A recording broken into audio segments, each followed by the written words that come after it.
Hello there guys and welcome to a new franchise review series. Now I was toying whether to do one of the big three, whether it be Halloween, A Nightmare on Elm Street or Friday the 13th, and I have done other review series on this channel like The Omen, The Exorcist, but I wanted to do one of the big three and I landed on Friday the 13th. I have recently just bought this box set that you can see behind me there containing all the movies, and I recently went through the whole lot, so they are fresh in my mind.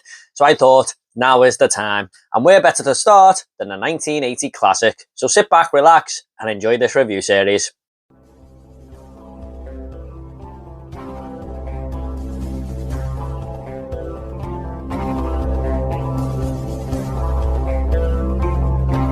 Hello there everybody and welcome back to Movie Squirm. Today I'm going to be reviewing the 1980 horror classic Friday the 13th, and this is directed by Sean S. Cunningham and stars Adrian King and Betsy Palmer. This tells the story of a killer murdering camp counselors at Camp Crystal Lake, a camp that the townsfolk refer to as Camp Blood and consider it to be cursed. Well guys, if you want me to say one of my top three most nostalgic horror movies, Friday the 13th will definitely pop in there, because this is one of the very first horror movies that I ever watched at a young age. My mum didn't really want me watching horror, and the girl next door, who I became good friends with, she's a little bit older than me, had a few horror movies on VHS. I remember one of them being actually Troll 2, which is weird, but one of them was also Friday the 13th. And I remember she put this on and I was absolutely terrified. I could never actually make it through the movie, which is absolutely laughable now when you watch this these days, because this movie is not really all that scary. I mean, there are moments here and there, but to think that I was looking behind one of my hands and couldn't even basically watch some of the scary scenes in this movie is just crazy to me. But when you're introduced to horror at a young age, I suppose it is just hard to get through at times if you haven't seen anything quite like this before. And yeah, it's just one of them films that I have revisited over the years and I can watch right now. I mean, it's one of them films that just has so much rewatchability, but I hold a lot of nostalgia for it as well. And weirdly, I wasn't quite like that with the sequels. I did own part 3 on VHS and Jason X, so those were the two, along with this one, that I used to rewatch the most. But this series, I hadn't seen most of these films since the VHS DVD days, so it had been a good few years, and I was so excited to delve into these. But this one is kind of a movie I know like the back of my hand. And I must admit, every time I do return to this film, I do notice a few more negatives with it. This is by nowhere near a perfect film. As fun as it is, it does have some problems, but I'll get into that later. Let's just get on to all the positives and what I love about Friday the 13th. Just a heads up guys, there will be spoilers in this video. But first off, I've always liked the first person point of view on the camera here when we see the killer stalking these camp counselors in the woods. I know it's a cheapish way to make a movie really, but I don't know, it kind of just works for me. I always used to find that creepy, knowing that behind the camera is the killer, the person we're meant to be scared of, and when it just goes into the sort of killing or the slasher type deal where we see characters getting taken out, I've always thought of it as a fun approach from this point of view. I mean, I love the opening scene. I wouldn't say it's one of my favourite horror opening scenes or anything, but it really does just set the mood here, where we see this killer walking towards these two camp counselors who are sort of messing around upstairs in the cabin and stuff, and the music sort of kicks in and these characters start to panic a little bit. One of them gets taken out, and then this killer just walks towards the female character and it freezes frame as she sort of puts her hands up there, you know, because she's so vulnerable. And Friday the 13th, the logo just comes down, smashes onto the screen, and the music just kicks up a gear. I mean, that has always got me in the mood to watch this movie and what is about to ensue. I think one of the strongest things about Friday the 13th is actually the music here. I believe it was Sean S. Cunningham himself who said that this movie was kind of looking like shit in the editing room and they put it all together when there was no sound. And I can only imagine how right he was there, because without the music in this movie, it just probably doesn't work, does it? But when they added it in, it enhanced the movie so much. And that is the case for a lot of movies, of course. It's one of the most integral parts of filmmaking, of the editing process, where to put it in and stuff. And it's put in all the right places here. That is just spine tingling, isn't it? It's iconic. And like I said, when it comes in, it just ramps up the movie. It ramps up the tension. I mean, it's like when Steven Spielberg said that 70% of Jaws was actually John Williams' score there. And what's similar to that is a very simple score, just like this one. Simple, but effective. Halloween is sort of the same, I suppose. But I also like all the sound effects that are just added in here, with all the crickets, all the insects just bustling in the woods. I mean, it just feels like a total summer camp horror movie. And that's exactly what it is. And summer camp movies are usually always a fun location to have. This one definitely using it to its full ability, with the killer stalking these characters in the cabins, the sound of the crunching branches as the killer stalks through the woods, the rain belting down on the cabins later on when shit's starting to hit the fan a little bit. I mean, I like the way it's just meant to be a fun environment, but it's got that horror twist on it to make it a nightmare for these people who are basically there. I really love how this movie has Crazy Ralph running around, warning these counselors not to go to Camp Blood, as he calls it. I just think this character only exists in 80s horror movies, these cheesy type low budget films. I mean, I don't think you'd see this type of character today. And the guy's not even a great actor or anything, but what he's doing just works for this type of film. It's kind of like lightning in a bottle, where it's just a perfect match. But I really like how he's sort of warning these characters enhances Camp Crystal Lake itself, because we know there's something just quite not right about it, especially after the opening scene. But even with Crazy Ralph running around warning these people, you're like, okay, what's going on here? What's the history behind this place? And it just gives the camp a bit more character. You're doomed. You're all doomed. But I always really like some of the kills in this movie as well. I think Tom Savini does great work with the practical effects here, and this is why practical effects will always be better than CGI for me. It looks more realistic. It looks like it's got more heart and thought gone into it. But I really like that kill with Marcy, where she kind of turns around in the bathroom and that axe is just launched straight at her head there. I mean, I used to squirm at that one as a kid and couldn't really look at it. That was like one of the scariest moments of the movie for me. But let's not forget one of the greatest kills in this entire franchise, let's be honest, where Kevin Bacon is lying on his back. I think he's having a joint or something, and this hand just comes from underneath the bed and gets him on the head there, and this kind of sphere, this arrow, goes right through this, just below his neck there, really, and there's blood squirting everywhere. The music comes on, that music I was talking about before. I mean, it's just one of them moments that is absolutely horrifying, isn't it? I mean, I was just like, oh my God, what the hell? I could never sleep on my back when I watched that film. And guess what? I'm going to let you in on the secret now. I still can't to this day. If someone tells me to lie on my back before I go to sleep, fuck you. It's just stuck with me all these years. Now, there's a couple of good jump scares in this movie that were very effective, I imagine, back in the day. Maybe not so much today, but I don't know. I think they could still work, especially one of them, if you haven't seen the movie before, which I'm going to talk about a little bit more in a minute. But two of them that really stand out is where Adrian King's character Alice is just sort of roaming around the cabin, and I don't know if it's a fucking typewriter or something that just comes through the window there, and you're like, holy shit, where did that come from? And then later on, she's barricading herself up in the cabin, and next minute, Brenda comes through the fucking window. I mean, that is just classic horror movie jump scares right there, isn't it? But yeah, like I said, there's one more I'm going to speak about in a minute that really made me jump out my fucking skin. But when all is revealed that the killer, whose point of view we've been watching from, is Mrs. Voorhees, I really do think this is one of the most fun parts of the entire film, because Betsy Palmer does a great job as Mrs. Voorhees here. Now, Mrs. Voorhees is the mother of Jason Voorhees, who is a kid who drowned in this camp many, many years ago, and part of the reason it's called Camp Blood, and Ralph was running around saying it's doomed and stuff.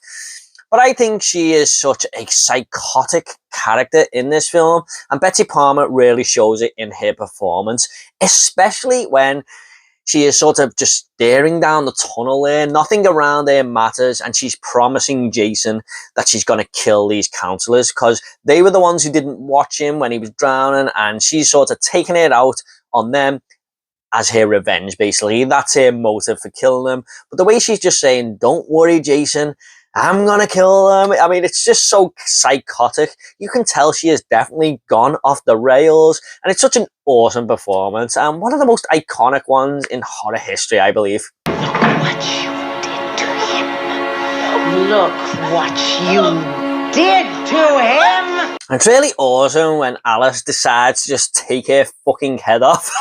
I really love the final battle between her and Mrs. Voorhees.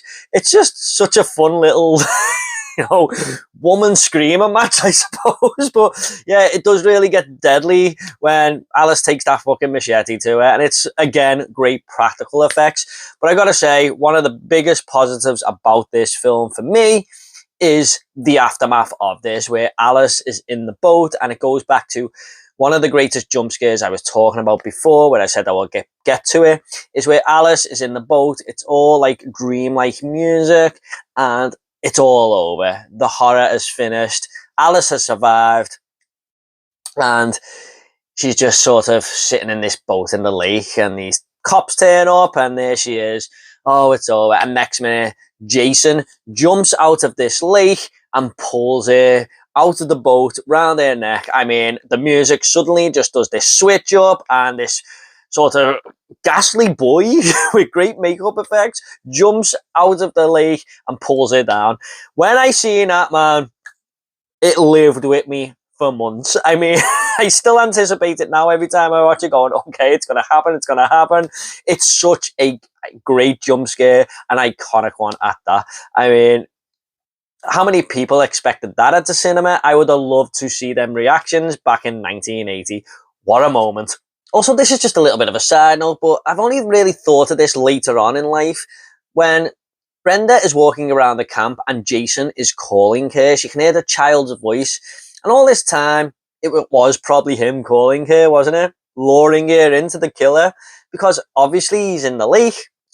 And there's another moment at the start of the movie where Annie is killed. Now, before that, we see the killer from the point of view looking at these counselors through the woods.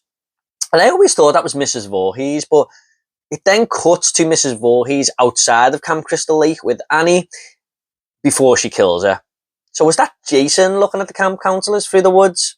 I think that would make more sense. And this makes it more of a double team effort, I suppose. Now, before I get into some mixed aspects and negatives, I just want to say that this film is really a lot of fun to me.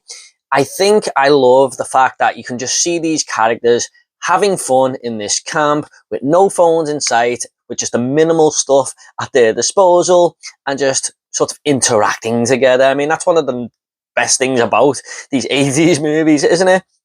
But also, it just has that ultimate 80s horror feel to it. And I just don't think you can recapture that. I mean, I know we see lots of movies attempting it now, and they still do a good job of it. But there was just something there in the 80s that had that magic. And Friday the 13th, for me, is one of them movies. Maybe it's nostalgia, I don't know. But it's just one of them films that I can go back to and have a lot of fun. I mean, it's just such an easy watch, and one of the easiest horror movies that you will ever see to sit through. You don't have to think too much, you can just have fun with it. But there are some things that I've noticed over the years that aren't good about this film. Now, this is a bit of a mixed aspect for me here, because I can forgive it in some places, and I will explain why. But if you're watching this for the first time today and you've never seen it before, I can see this movie really annoying you in places with some of the horror tropes we see, because we see them all the time now in horror movies. Things like characters not finishing off the killer when they have the chance. I mean, there's a moment where Mrs. Voorhees literally gets hit on the head and Alice just kind of walks past her, not finishing her off. And you know what's going to happen. Also, the car not starting for some characters and stuff. I mean, it is all just that common ground that is lazy writing, really. Let's be honest. However, this was from 1980. I mean, this is 44 years ago. Me recording this review now. And I just don't know if these horror tropes were as common back then. I mean, it kind of led the way, really, didn't it? I mean, look, I wasn't alive back in 1980, but I can imagine that they were not really as frustrating back then as they are today. Because when you see this 40 years later in horror movies, you're thinking, okay, you've got to do something better. But I can forgive it because it's a pretty old movie now. And yeah, I'm not surprised that these type of things are in movies from the 80s, let's be honest. Also, the characters here are nothing special. I mean, especially if you're watching this for the first time, again, they're not going to do anything for you. I've watched this movie so many times and I've grown to like them a little bit, but there's no one really who stands out for me in there who I really love or anything. I mean, you've got the guy playing pranks on people. You've got other characters who just want to fool around, kissing and having sex and stuff. It's just the most basic horror slasher movie characters you can think of. It's nice to see Kevin Bacon in there, of course, in one of his earlier roles that led him onto stardom. But, I mean, they're basically there to be killed, like most slasher movies do. That's where they suffer the most, I feel, where they don't know what to do with the characters and they're not on screen long enough. And this movie definitely suffers from that. I mean, I do like Alice as the final girl here, played by Adrienne King, but I mean, she's nothing special. I must admit, she comes alive in the last 15 minutes there, especially when she takes that fucking machete to Mrs. Voorhees' head, like I mentioned. That's awesome, that's kick-ass. But like most of the other characters, for the majority of the time, it's just there. However, one of my biggest negatives with this film, guys, is the writing. There is a lot, and I mean a lot, of filler here, where things are just happening on screen that don't need to really be there. I mean, it's not exhausting to get through these scenes or anything, but they just add nothing to the story. One scene in particular is bad though, where they're trying to get this snake out of a cabin and they're all trying to sort of kill it and get rid of it because one of the people who find the snake is screaming and they all run in. And it's like, what has this got to do with the movie? I mean, there's another character called Ned who's just playing tricks on everyone. He pretends he's drowning at one point and this one of the girls goes over to give him the kiss of life and then he puts his arm around her and gives her a real kiss and it was all a prank and they're all shouting at him and stuff. There's other moments where characters are walking around just making coffee. Nothing's happening. They're just making coffee. They're playing Strip Monopoly and at one point all the lights go out and they're just going, three of them will go and look for a generator. I mean, it just adds nothing to the story. Could we have not used this time to flush out the characters a little bit more or get some more backstory on Camp Crystal Lake, even Mrs. Voorhees, because she kind of just turns up? I mean, it just... The more you watch it, the more you notice these scenes. Jesus, what are you doing? There's a snake in here. Why are we in here? Whoa, don't fail me now. And a lot of this is just contributed by pointless dialogue. One moment, two characters are sitting there and one of them goes, if you were a flavour of ice cream, what would you be? And he goes, Rocky Road. I mean, that's just one example. Now, there is one character decision in this movie, guys, that infuriates me. When I said I can sort of forgive some of the horror tropes here, this one just grinds my gears every time. A lot of the characters have gone missing in this camp.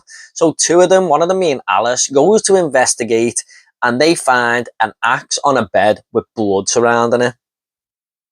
And they think that it's just going to be a little bit of a joke and they kind of just excuse that. And Alice goes, I'm going to go for a lie down now and get some shut-eye. I mean, all the lights have gone out. There is rain pouring down. No one has come back. And there's an axe there with blood on. And she decides to go and have a nap. I mean, what the hell is going through her mind? And just going back to Mrs. Voorhees here, like I said, Betsy Palmer is one of the biggest positives about this film with her character and the way she portrays Miss Voorhees. But I feel like this could have been done a lot better. Like I said, with the writing, maybe we could have introduced Mrs. Voorhees into some certain scenes here. But make her like not look like a killer whatsoever. I mean, she just turns up for the last 15 minutes of this film out of nowhere. I mean, the only hint that you get is this green truck that's been driving around, and then she turns up in the green truck. So we know straight away it's her. But she has not been on the screen for the entire film. And it's kind of acting like a whodunit movie a little bit with the point of view and stuff. So I feel like it cheats the audience a little bit there. It just throws Betsy Palmer's character in there at the last 15 minutes and goes, oh yeah, here's your killer that hasn't been in the movie at all. I mean, that just kind of doesn't work now, does it? Well, I'm Mrs. Voorhees, an old friend of the Christies. However, guys, my biggest negative with this film comes with one of the biggest positives once again. And I am going back to the ending of this movie where Jason pulls Alice into the lake. And the reason that this is one of my biggest negatives is because if the movie ended there, perfect ending. Less is more. But no, Alice has to wake up in the hospital, and it was kind of all a dream. It's implied, although it's not a dream because he is really there and the police pull her out of the lake. But she's kind of thinking like the police didn't see any boy or anything. And she's just going, oh, he's still there then. He still would have been there if the movie ended with her being pulled into the lake. We did not need that tacked on ending of her in the hospital speaking to the police officer. It would have worked so much better if it just ended right there. And I can never forgive the movie for that. If I had my choice of editing this movie myself, that would be all cut that final minute. And I know you've got to respect the filmmakers for what they put on screen, and that's their vision, but yeah, I think even some of these, if they went back in time, some of the crew here will probably want to cut this out as well. It just doesn't work. It would have just worked so much better if the credits rolled, in my personal opinion. I know some of you may not agree with that, but I think more of you will than not. So yeah, if I was going to do some movie scenes that I hate in movies that I love, this would probably be top of the list. Also, guys, I'm just going to finish on this little side note, but this has always bugged me a little bit about the film. It's not really a negative, but Brenda, who decides that they are all going to play Strip Monopoly, is really getting into the game here, and people losing clothes left, right, and centre, and she is down to basically her underwear. And if she takes one more thing off, she's going to expose her body a little bit. And it's not the reason that I get annoyed with it because I wanted to see her naked or anything. But the fact that she says, oh, I've left my window open, just as she's about to take her turn, and then she goes, we'll have to finish this game another time, and then just gets off, and no one calls her a coward or anything like that. I mean, that is just one lazy little excuse to, not carry on with the game there, just as it was getting interesting, I suppose, as she even states herself in the movie. So I know that kind of just bugs me a little bit about her character and the other characters for not calling her out. However, guys, despite these problems, I have a lot of fun with Friday the 13th. I hold so much nostalgia for this film, and I can just rewatch this anytime. I can throw it on any time of the day and have fun with it because I've seen it so many times. I just have so much fun with it. It has problems, but it's got soul. It's got a heart.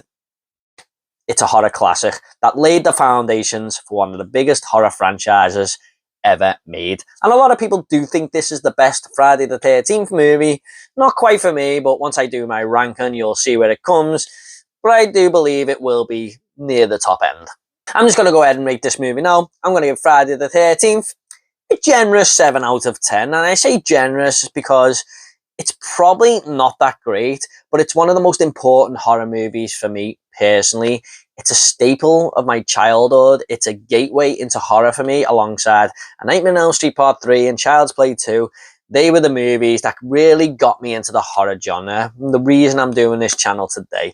So nostalgia is a powerful thing, and I know you've kind of got to separate it, but I can't. So I'm going to give it a 7 out of 10. Okay guys, at the end of these reviews I always like to leave a little fun fact. Now a fun fact for Friday the 13th is that Betsy Palmer did not really want to take this role. In fact, she read the script and called it a piece of shit. But she needed a new car at the time and she knew this would help pay for it, so she took the role anyway. And I think she has warmed to the movie over the years and ended up turning up at horror conventions and stuff. So yeah, it became an important role for her, I think. So I'm glad she took the role because she's awesome in the movie. Okay guys, I hope you all enjoyed this review. What do you think of Friday the 13th? Please leave your comments down below. I'll try and get back to you all, I promise. And if you want more Friday the 13th reviews, they will be coming very soon on the channel. So don't forget to give this video a like and subscribe to this channel. It would really help me out. Thanks so much guys. You take care and I'll see you on the next video.